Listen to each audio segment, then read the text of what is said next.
my screen? Yes, we can see your screen. Thank you so much. Good, good. Virtual presentations are not my favorite, but I try to make do. Good morning, everyone. I looked through all of the attendees. I saw some names I recognized and some that I didn't. So I'm excited at the prospect of presenting information on the services we provide, the training services we provide with the Department of Labor to a lot of you that may not know anything about our programs. And so good morning, everyone. Um, Please feel free to ask questions. I can't see uh, the questions in the chat, but Dominica, if you see any questions, if you want to just pop in, um, I know most people wait until the end, but we don't have to necessarily wait until the end. If you have a question in the middle of my presentation, I'm happy to stop and ask and answer those questions.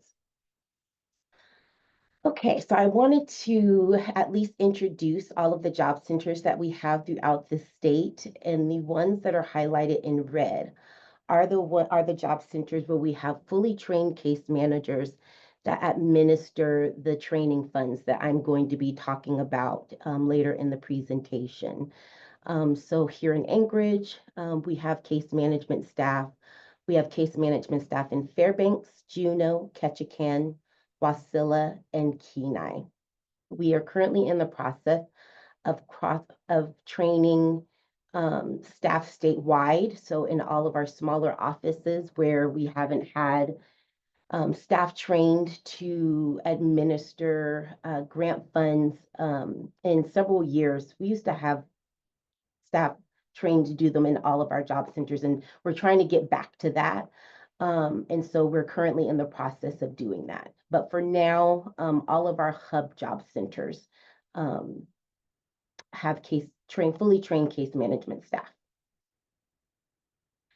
I don't usually talk about the resource room when I give these presentations, but I think it's important that you know that our resource room staff can help each customer that has been referred to our career support and training services program and is receiving assistance with training and or support services. They can use the resource room uh, to look up information, to print information. Our research room staff can help with some of the research, can help answer some questions, and they also refer a lot of our customers to our case management staff. And so I think it's really important that you know that you can send your customers to the research room and they can receive, entry level assistance before they're referred to our CSTS programs. So our resource rooms are, all of those services are free. All of our services are free. But in each of our resource rooms, we have computers and printers, fax machines. If there's times when our case managers, when they're talking to someone about their plan for training or employment and employment, they may recommend that they file for unemployment if they are not already receiving unemployment. That can be done in our resource room. And then once training is complete and our customers start looking for work, they can do that in our resource rooms. And so I wanted to make sure that everybody knew we had those free services available. And then these are also workshops that can help pre and post training. And so, our goal once we have assisted someone with training is to get them a job immediately with the credential that they've earned. And so, they may be referred to do a resume writing workshop or to do a cover letter workshop. They may need help with interviewing skills. And so these are some of the other workshops that we have available that can help somebody with their job readiness. And I looked on the agenda for the ACAC training, and I didn't see anyone that was presenting on adult education. The Department of Labor has adult education programs. Well, we administer the federal grant for adult education. And so every year we award grants to grantees. And so And those grantees provide GED test preparation. They also do preparation courses. They do tutoring in reading, writing, math, science, social studies, and more. There's workplace education.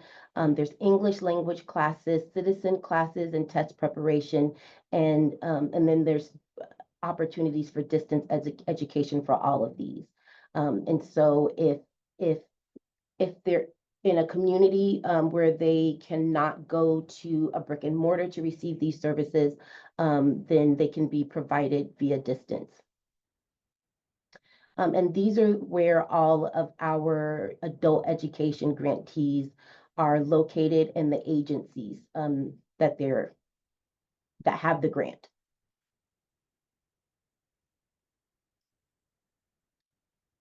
All right, now to the heart of the presentation. So we have a unit called the Career Support and Training Services Unit, and this is the part of our department that administers state and federal grants under the Workforce Innovation Opportunity Act and through the State Training and Employment Program. WIOA is a federal program that actually the entire department is under, or our entire division is governed by WIOA. Even our research room is funded through this act. And so all of the service that we administer are through the grant funds that we receive from the Department of Labor, Employment and Training Services. From the U.S. Department of Labor, Employment and Training Services, so all federally funded. And then we also receive some state funds through unemployment insurance to also provide training funds to residents in each of our communities. So our goal is to develop the workforce and to get individuals into high growth, high demand occupations. And so anyone that is referred to us, the first thing we ask is what their employment goal is. And we make sure that that goal is in line with what the labor market demands are. If we have somebody come in and they're wanting to go to school to be a travel agent, we are going to talk to them a little bit more about that because there's no longer a demand for that occupation. And so, we want to meet the demands of what employers' needs are because the goal is to help that individual to be successful in getting a job at the end of their training. We provide training and supportive services. Our case managers provide individual case management services. And then we also have a veterans grant called Jobs for Veterans State Grant. And we have disabled veteran outreach program specialists that provide direct services to veterans with high barriers to employment. So for our training programs, I'll be talking today about our individual training accounts. I'll also be talking a little bit about apprenticeship programs. I know that Sheena Marcel also did a presentation on apprenticeship programs, so I'm not going to dive too deep on that. But I'll also be talking about on-the-job training and a program that most of you may not be familiar with, but it's an incumbent worker training grant. All right. So for our individual training accounts where we're working one-on-one with customers that come to the job center and have been referred to us for assistance with funding for training, for each of those programs, for each of those grants, some of the basic eligibility is you must be 18 years or older. If all veterans receive priority of service, which means that if we're getting low on funds, veterans is one of our top priorities. We do financial assessments with each person, not necessarily for training funds, but if they're expressing a need for supportive services, we have to validate that need. And so we will have them do a financial assessment. Funding is determined on a case-by-case basis. Individual employment plans are done with each of our customers, and each of those plans look different because each customer's need is different. And individual needs will be determined, so it's not cookie cutter. For our federal programs, you must be eligible to work in the United States. All males must have registered for selective service if required to do so. And the training program must be on our eligible training provider list. This is a federal requirement. So every training program that we support has to be vetted. We have to make sure that the customers that we serve are going to a training program that's actually going to result in a job. And so we have someone in our technical unit that manages our eligible training provider list. And so every time a training vendor applies to get their training program on that list, it goes to that staff person. She looks at the application. She makes sure that it meets all of the federal requirements to be on the eligible training provider list. And if it meets all of those requirements, then they get added to the list. And then there's annual reporting that each training provider has to adhere to. And so each training program is assessed to make sure that they're meeting performance every year. And if they're not meeting performance, then they're in danger of being removed from that list. And so any training program that is not on the eligible training provider list, we cannot fund. Let's see. And so everything that I've stated on here, we have to actually validate. And so our case management staff have to collect documents to validate someone's eligibility to work in the United States. They have to validate that males have registered for selective service. So we have a checklist that we give to our customers where we mark off, what they need to bring to us in order to meet these data validation elements. Same with our STEP program. So basic eligibility criteria is you must have been an Alaskan resident for at least 30 days. You must have paid into unemployment insurance within the last 5 years. And the training program must be an Alaska Commission on Post-Secondary Education approved training. And the same is true for all of our training providers that are on the eligible training provider list. They first have to have a standing with ACPE. That's one of the requirements for their application to be on our eligible training provider list. And same thing, we have to validate all of this.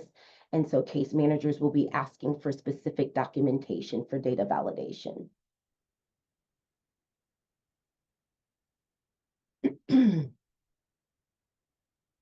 Oh, sorry. Just went 1, 2, okay. So all training must result in a certification, license, diploma, or degree. And it must be vocationally or occupationally connected. So if somebody comes to us and says, well, I'm just going to school for general studies, that is not something that we would be able to support because we're federally required to, once that training is complete, to then help that individual get work. Most people come to us because they want money, but we're not a funding agency. We're an employment agency, and we have the ability to use training to help our customers get the skills that they need, get the training that they need, get the certifications or licensing that they need in order to obtain employment. But training is not our end goal, and funding that training is not the end goal. Employment is the end goal.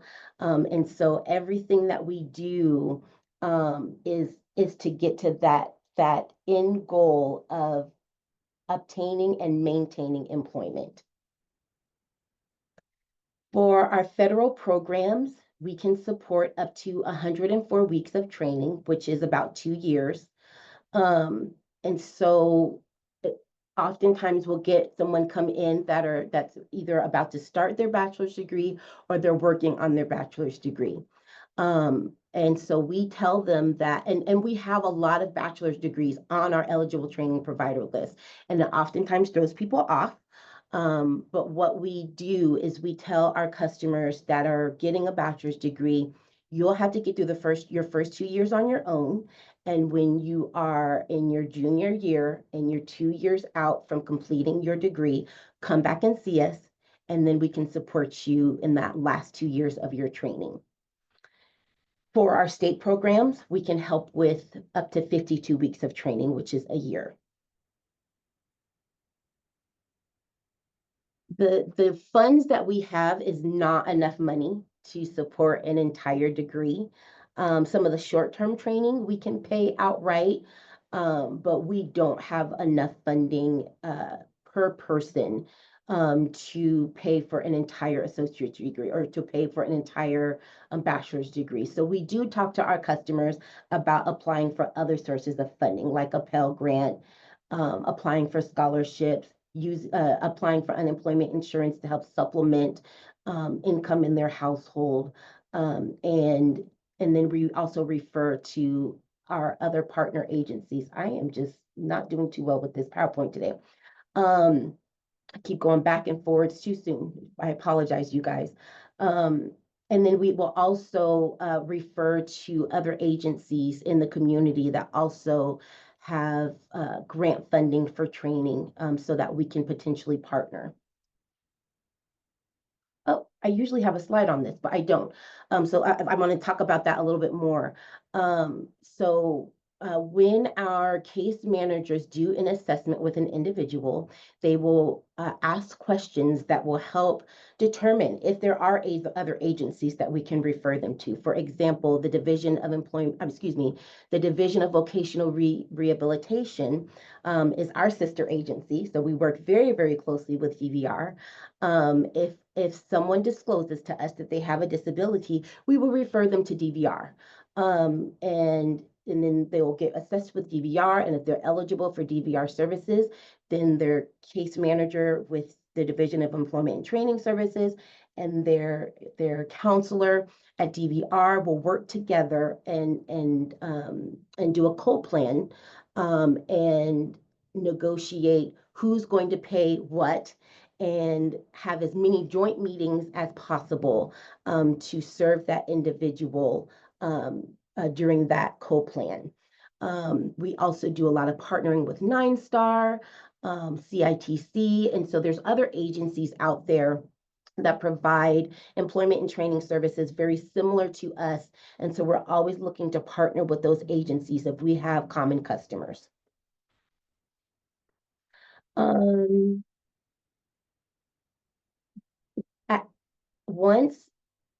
Once a customer has been assessed and their eligibility has been determined, and then we give enrollment forms and enroll them, the next step is writing their individual employment plan. And that individual employment plan is a living document that is used to tell the customer what we're agreeing to assist them with and what their goals are. And so all throughout the life of their plan with us, if there's anything in their plan that changes, then that individual employment plan gets updated.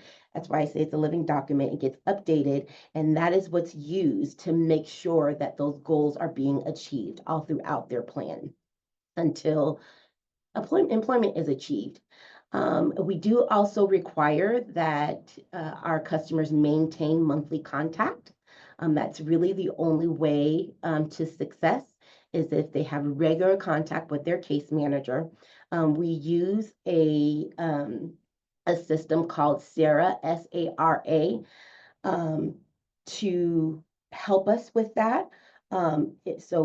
The case manager will register each of their customers in SARA, and through SARA, they're able to The customer is able to text or email their case manager, and Sarah will send monthly prompts to them, asking them questions about their training or asking them questions about their job search once training is done. And then once they go to work, they'll get monthly notifications from Sarah asking for updates on their employment. Because once employment is gained, we also provide a year of follow-up services to support that individual in maintaining employment. Apprenticeship programs. So we have staff. We have dedicated staff in most of our job centers that promote registered apprenticeship programs. These apprenticeship programs are registered with the U.S. Department of Labor, and there are 5 required components. It requires employment involvement, a structured on-the-job training, related instruction, rewards for skill gains that usually equates to more money, and then industry credentials. The benefits for apprentices is that they get paid while they're being trained. They're earning money. They get hands-on career training. They get an education through the related training instruction. It results in a long-term career, and then they get a national industry certification at the end of the apprenticeship program. Benefits to employers is they get to train their own workforce. They get skilled employees that are tailored to meet their needs. They get higher productivity. They get a cost savings with payroll and training. They get to create a systematic approach to training for their organization. Their turnover is reduced because they're investing in their workers. Their recruitment costs are lowered because they're getting a stronger, more permanent workforce, and they get a pipeline of skilled workers and improved safety. And so not only do our apprenticeship staff work with employers, but they also work with customers that are looking to get into an apprenticeship program. So if you have any customers that you're working with that have expressed interest in doing an apprenticeship, that is a great referral to one of the job centers for them to talk to our staff about the industry that they're looking to do an apprenticeship in, and then we can work with them on finding an employer that would be willing to hire them as an apprentice. On-the-job training program. This is one of my favorite programs that we administer because it's great for the workers and it's great for employers. So OJT is a federally funded program that provides the employer financial assistance to hire someone and train them. On-the-job training is one of those programs that we talk to employers about when they express to us that they're having a really hard time filling a particular position. And so our staff, our business services staff, will talk to them about, we'll first ask them, would you be willing to train someone? And if that employer says yes, then they'll talk to them about on-the-job training. Through our on-the-job training program, we can reimburse up to 50% of the incumbent workers' wages while they're being trained on the job. And we do up to 6-month on-the-job training agreements with an employer. There's an in-house formula that we have for that.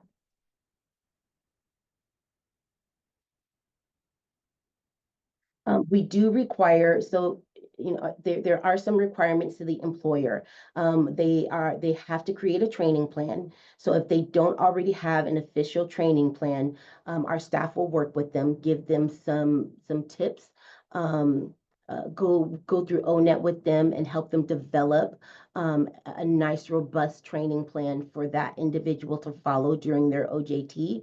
And we do require that they submit monthly timesheets and evaluations Unless we receive those timesheets and evaluations, they will not receive the wage reimbursement. And then our incumbent worker training program. I wanted to present this because this might be interesting to some of you that have a workforce, and may need, and so this could be a potential program for you to think about applying for, to help either upskill your current workforce, or to train someone that might be in danger of a layoff, because the work that they're currently doing is becoming obsolete. And so we use our incumbent worker training program to help to avert layoffs and to help businesses make their current workforce more robust and marketable in the current workforce. So for employers, it increases their competitiveness. It gives them a skilled workforce, increases their productivity and profit. It helps to grow their company, and it reduces turnover. So the incumbent worker training program is a program that the employer applies for, and it is a grant that the employer receives directly. It's another reimbursable grant, and so the employer has to be able to pay for everything up front, and then everything is reimbursed at the end once each staff person that has received training has completed their training. Advantages for employee is advances their opportunities, increases their job competitiveness. It gives them an industry recognized credential. It gives them jobs retention, and it gives them transferable skills. That is the end of my presentation. Do we have any questions? I'm going to stop sharing so that I can see those questions.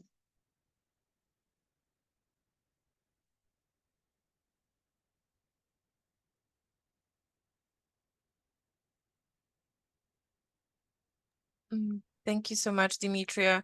That Welcome. last program, incumbent worker training, you mentioned that's a new addition to It is. your. We've had it for a few years, but it hasn't been very widely advertised. And so we're trying to do a better job of marketing it. In the past, we've always had someone in our technical unit administer that program, but I've moved it to our business services staff here in Anchorage. And so we have dedicated staff that are now administering that grant. And so we're trying to advertise it more, so that the program grows. And we're getting a lot more employers apply. But I just thought that there could be people right here in this training that don't know anything about it, are an employer, and might benefit from knowing that that program exists. That's great information, certainly. Thank you. And anyone that wants more information about how to apply, please feel free to reach out to me directly, and I'll be happy to share. Would you like me to distribute any flyers that you have? I'm not sure if we have any flyers on IWTs. Let me see what I can find, and if I do have anything, I will send you an email. And then yes, I'd be happy for you to share. I am also signed up to receive notifications from the Department of Labor and Workforce Development, and there's lots of emails coming in, sharing information about everything that's going on at the workshops, the job fairs, opportunities and resources. And so I would certainly recommend signing up for that, to that listserv. Yeah. I don't recall how I did it, where I did it, but I am signed up. It's a subscription with DOLWD, which is it's a listserv that the state of Alaska as a whole uses. And so again, anyone that would like to register with DOLWD and get on our listserv, reach out to me directly, and I can send you a link. Okay. outstanding. Thank you so much. You're very welcome. Do we have any questions for Demetria since we have her with us on the call?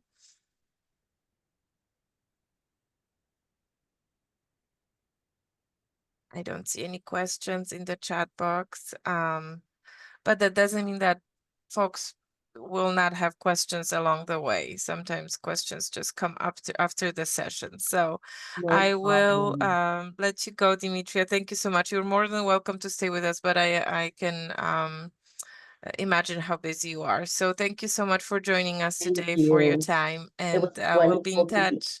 Thank Thank you. It was you. wonderful being with each of you. I look forward to hearing from you. I look forward to hearing from you, Darla.